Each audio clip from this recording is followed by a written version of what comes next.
Bonjour, bienvenue dans cette deuxième séquence concernant le moteur asynchrone. Dans cette vidéo, nous allons voir le principe de fonctionnement du moteur asynchrone. Nous avons dit dans la première séance que le moteur asynchrone est constitué de deux parties. Une partie fixe appelée stator et une partie mobile en rotation appelée rotor. Comme vous voyez ici, en jaune, il existe un espace entre le rotor et le stator. Cet espace est appelé entrefer. Donc l'entrefer, c'est le jeu qui existe entre le rotor et le stator. En pratique, ce jeu ne dépasse pas 1 mm. Nous avons dit dans la première vidéo que le stator est constitué de 3 enroulements décalés entre eux d'un angle de 2π/3. Lorsque ces 3 enroulements sont traversés par des courants alternatifs, ils créent un champ magnétique tournant. Donc ce champ magnétique tournant tourne à une vitesse dite vitesse de synchronisme. On la note ns, qui dépend de la fréquence de la tension d'alimentation et le nombre de paires de pôles. Alors vous devez mémoriser cette formule par cœur. Notez bien que l'unité de ns, c'est le tour par seconde. Et l'unité de f, c'est le hertz. Donc ns est appelé fréquence de synchronisme. Il existe une vitesse de synchronisme notée ωs, qui est égale 2π fois ns. L'unité de oméga, c'est le radian par seconde. Donc soit vous utilisez ns ou bien ωs. Donc je répète ici que ns est égal à la fréquence divisée par le nombre de paires de pôles. Dans les exercices, on ne vous donne pas le nombre de paires de pôles directement, mais on vous donne des mots qui indiquent le nombre de pôles. Parmi ces mots, on trouve bipolaire. Donc bipolaire, c'est-à-dire 2 pôles. Dans ce cas-là, P est égal à 1. Ensuite, on trouve tétrapolaire. Tétrapolaire signifie 4 pôles. Dans ce cas-là, P est égal à 2. Et on a hexapolaire pour ces pôles et on a octopolaire pour 8 pôles. On va calculer la vitesse ou bien la fréquence du synchronisme dans le cas où la fréquence est égale à 50 Hz. Bien, pour un moteur bipolaire, la fréquence sera égale à la fréquence sur le paire de pôles, c'est-à-dire 50 divisé par 1, ça donne 50 tours par seconde. Dans la plupart des exercices, on vous demande de calculer la vitesse du synchronisme en tours par minute. Pour cela, il suffit de multiplier le tour par seconde par 60, ce qui donne 3000 tours par minute.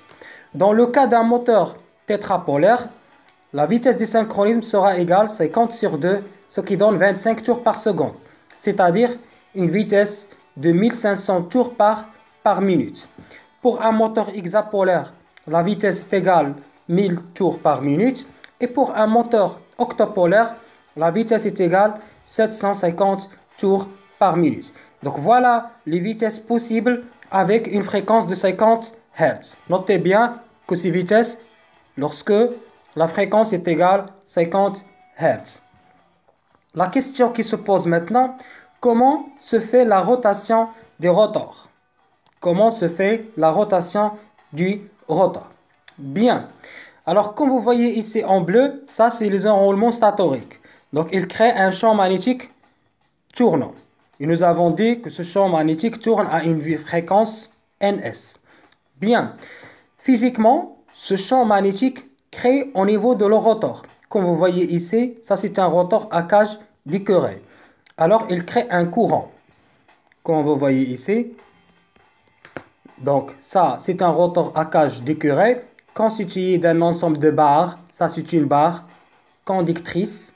Voilà. Et court-circuitée par des anneaux. Donc, je répète que le champ magnétique crée ici des courants donc, qui sont dus au champ magnétique. Bien sûr, du stator.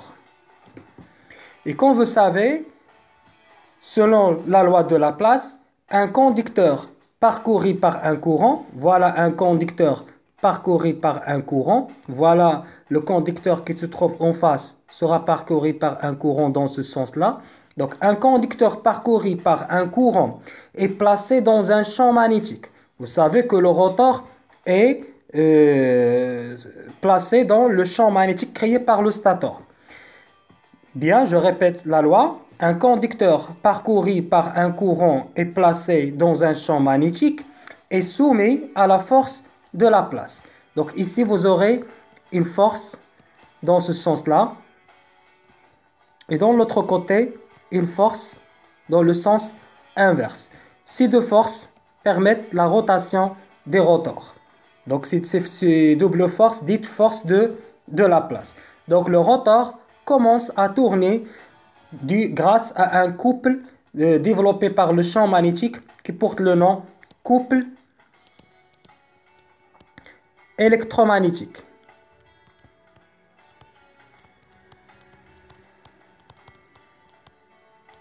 On le note CE ou bien CEM. Et comme vous savez, en mécanique, le couple est égal à la distance fois la force.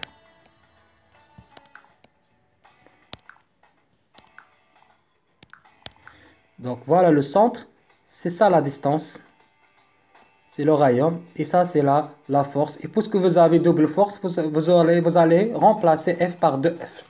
Bien, ce qui m'intéresse ici, c'est qu'il existe un couple électromagnétique qui fait tourner le rotor. Bien sûr, pour déterminer le sens de la force, il suffit d'utiliser la règle de la main droite.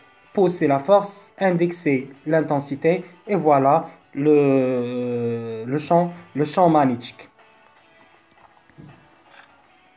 Bien sûr, il faut faire attention ici que le rotor tourne à une vitesse moins vite que la vitesse développée par le champ du synchronisme.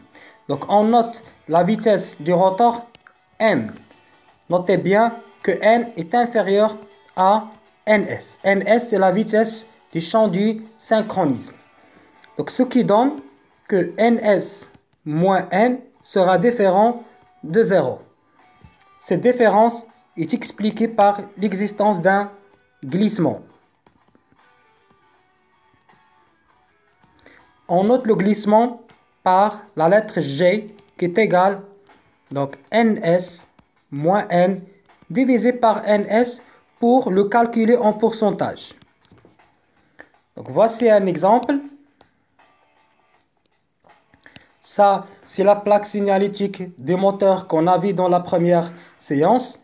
Ici, vous avez une vitesse, 1420 tours par minute. Notez bien que la vitesse qui se trouve dans la plaque signalétique, c'est la vitesse rotorique, c'est-à-dire N et non pas NS. Dans ce cas-là, on vous demande de calculer le glissement. Pour calculer le glissement, il vous faut de savoir la vitesse du synchronisme. Notez bien qu'il n'existe pas une grande différence entre NS et N. Et puisque N est égal à 1420 tours par minute, donc NS sera égal à 1500 tours par minute. Donc nous avons calculé tout à l'heure les différentes vitesses. Donc la vitesse la plus proche à 1420, c'est 1500. Ce qui donne une valeur de glissement qui correspond à 1500 moins 1420 divisé par 1500 sera égal à 0,053, c'est-à-dire 5,3%. Bien.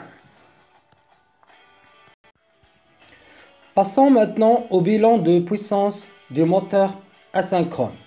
Puisqu'il est en fonctionnement moteur, il va absorber une puissance électrique pour nous donner une puissance utile.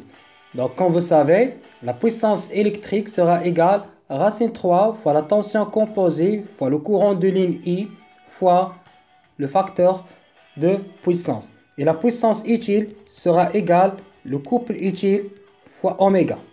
Oméga, c'est la vitesse de rotation du rotor et non pas du champ du synchronisme. Bien, donc on sait bien maintenant que le stator va absorber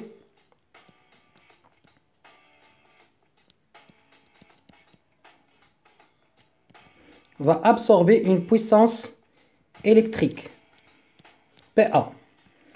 Alors, comme le stator est constitué des enroulements, donc ce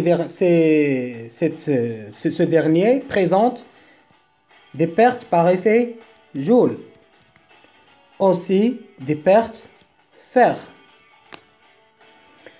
Dans l'entrefer, c'est-à-dire avant de passer au rotor, dans l'entrefer, le champ magnétique va transmettre une puissance au rotor.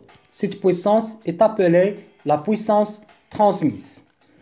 Dans le rotor, comme nous avons dit que le champ magnétique va créer des courants dans le rotor, alors ces courants dans des conducteurs, et les conducteurs ont une résistance, il y aura des pertes joules rotoriques. Bien. Avant de passer à l'axe, c'est-à-dire à l'intérieur, on aura une puissance dans le rotor qui est appelée puissance rotorique. Et puisqu'il y a des frottements ici, donc il y aura des pertes mécaniques pour avoir à la sortie une puissance utile. Bien. Donc nous avons dit que la puissance absorbée est égale racine 3 i fois cosinus de phi. Les pertes joules statoriques, comme nous avons vu dans la machine synchrone, ils sont proportionnels au courant au carré, c'est-à-dire 3 sur 2 fois R, la résistance mesurée entre bords, fois I au carré. La puissance transmise est égale le couple électromagnétique fois oméga S, c'est-à-dire la vitesse du synchronisme. Et pour la puissance rotorique est égale le couple électromagnétique, cette fois-ci fois oméga et non pas oméga S. Et la puissance utile est égale le couple utile fois oméga. Bien, il reste à déterminer l'expression des pertes par effet Joule rotorique. Ils sont égales la valeur de glissement fois la puissance transmise. Donc par une simple démonstration, alors comme vous voyez ici, la relation entre la puissance rotorique et la puissance transmise est les pertes par effet Joule. Donc les pertes par effet Joule rotorique bien sûr égale la puissance transmise moins la puissance rotorique. On va remplacer la puissance transmise par le couple électromagnétique fois oméga S et la puissance rotorique par le couple électromagnétique fois oméga. Pardon, c'est le couple. Donc factorisé par couple, c'est oméga S moins oméga. Voilà. Multiplier le tout par 1 sur oméga S.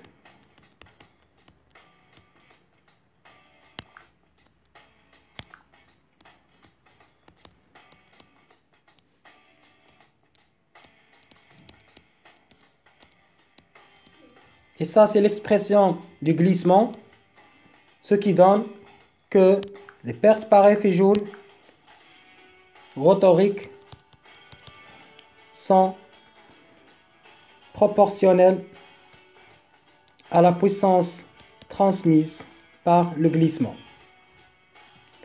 Le rendement est égal toujours à la puissance utile divisée par la puissance absorbée.